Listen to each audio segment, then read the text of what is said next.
So as our first example, let's look at a very simple way of using a block cipher for encryption. In particular, we'll see how to use a block cipher with a one-time key. So in this segment, we're just going to use the block cipher to encrypt using keys that are used one time. In other words, all the adversary gets to see is one ciphertext, and his goal is to break semantic security of that ciphertext. Now in the next segment, we're going to turn into more interesting applications of block ciphers, and we're going to see how to encrypt using keys that are used many times to encrypt many messages. So before we start, I want to mention that there is like a classic mistake in using a block cipher. Unfortunately, there are some products that actually work this way, and they are badly broken, so I want to make sure that none of you guys actually make this mistake. So this mode of operation is called an electronic codebook, and it works as follows. It's the first thing that comes to mind when you want to use a block cipher for encryption. What we do is we take our message, we break it into blocks, each block as big as the block cipher block. So in the case of AES, we would be breaking our message into 16-byte blocks. And then we encrypt each block separately.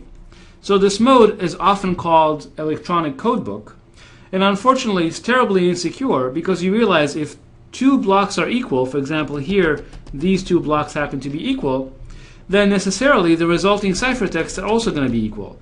So an attacker who looks at the ciphertext, even though he might not know what's actually written in these blocks, will know that these two blocks are equal, and as a result he learns something about the plaintext that he shouldn't have learned. And if this isn't clear enough for you abstractly, the best way to explain this is using a picture.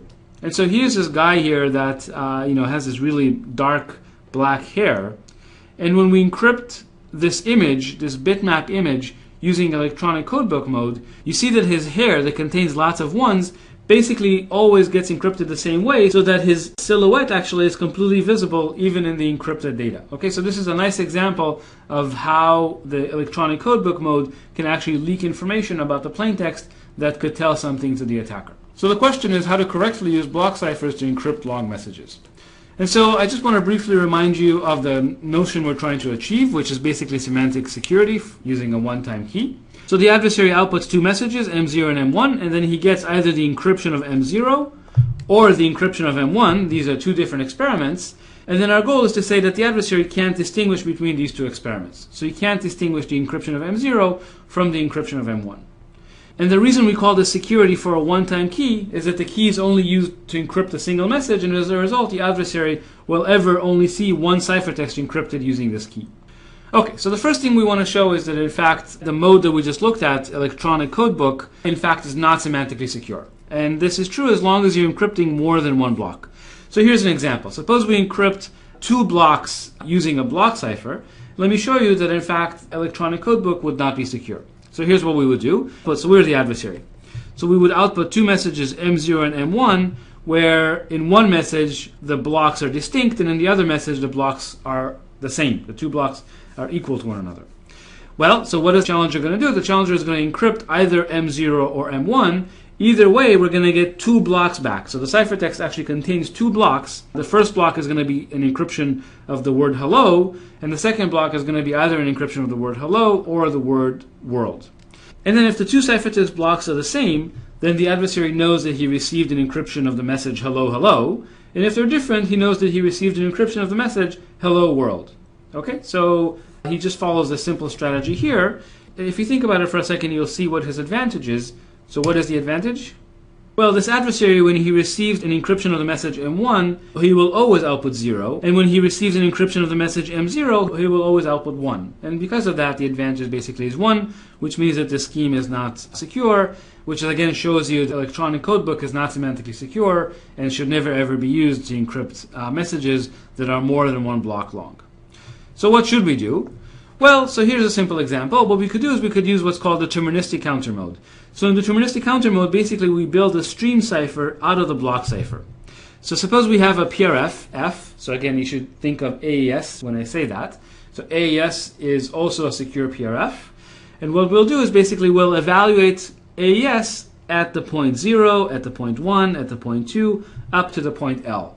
This will generate a pseudo-random pad, and we'll XOR that with all the message blocks and recover the ciphertext as a result.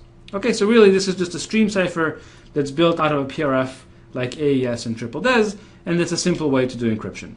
I wanted to just very quickly show you the security theorem. In fact, we've already seen the security theorem when it applied to stream ciphers using pseudo-random generators, so I'm not going to repeat this again.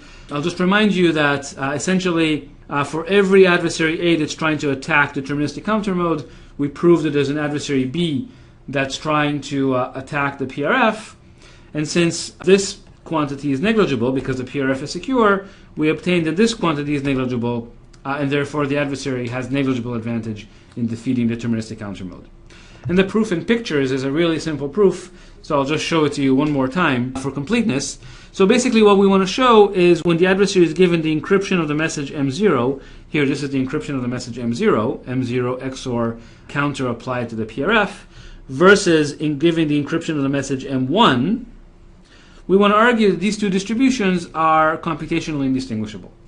So the way we do that is basically we say, well, the top distribution, if instead of a PRF, we use a truly random function, namely here f is a truly random function, then the adversary, because of the property of the PRF, the adversary cannot distinguish these two experiments, right? A PRF is indistinguishable from a truly random function. Therefore, when we replace the PRF on the left with a truly random function on the right, the adversary is going to behave the same. Basically, he can't distinguish these two distributions. But now, because f is a truly random function, the pad here is a truly one-time pad, and therefore no adversary can distinguish an encryption of M0 from an encryption of M1 under the one-time pad. So again, these two distributions are the same. In fact, here there's an actual equality. These two distributions literally are the same distribution. And similarly, again, when we go back from a truly random function here to a PRF, because the PRF is secure, the adversary can't distinguish these two bottom distributions, the left from the right. And so by following these three qualities, basically we've proven that the things we wanted to prove equal are actually computationally indistinguishable. Okay, so that's a very simple proof to show that deterministic counter mode is in fact secure, and it's basically the same proof as we had when we proved that a stream cipher gives us semantic security. Okay, so that completes this segment, and in the next segment we'll talk about modes that enable us to use a key to encrypt multiple messages.